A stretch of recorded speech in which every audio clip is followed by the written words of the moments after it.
I'm going to tell them today at 2:15 that game is over. We got a bigger challenge this week against a very good Utah State football team. Coach Wells and his staff have done a really good job offensively. They're an explosive offensive football team. And I talked about Hawaii last week being a good offensive football team, which they were.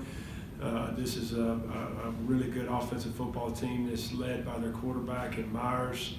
You know, I was talking in our staff meeting today, you know, what is he, a 3-year starter? And then Coach English said he came in, you know, the year before I got here when Chucky got injured. So really he's been playing for 4 years. He's almost a, you know, 4-year starter. You know, I remember 3 years ago he rushed for 180 yards on us. He was having a good game last year in the first half, and we played, you know, a little bit better defense in the second half. But here's an experienced quarterback.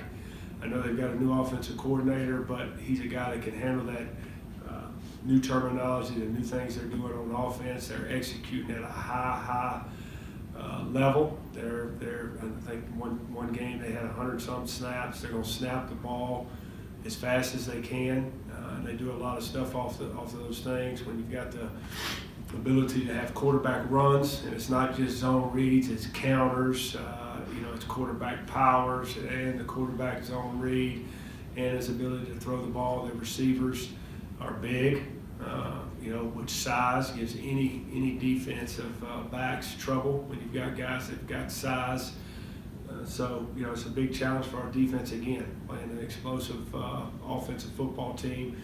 They're very sound and coached extremely well in the special teams. They do a lot of different stuff. So we're going to have to, you know, be at our best in the special teams game defensively.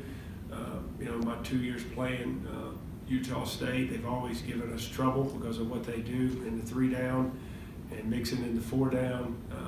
The numerous pressures that they have and the numerous coverages that they play behind it. So it's got to be a good week for us offensively in understanding what they do. And now, you know, granted, we practice against a 3-4. We play some teams that are 3-4. Oregon State has some tendencies of what Utah State has done in the past, but Oregon State played us a little bit different than I thought they would. But they are a 3-4 team. There is a little bit of carryover, but we're going to have to be very good at communication. And we're going in the road to a team that's you know, 1-0 in the conference as well. And that is correct, right? Just San Jose, yeah. 1-0 in the conference as well. You know, fighting to get to 2-0 just like we are. And they're at home and we're traveling. So we got to be a mature football team again. Have great leadership, you know, from top to bottom, you know, and our players have got to have a good week of practice.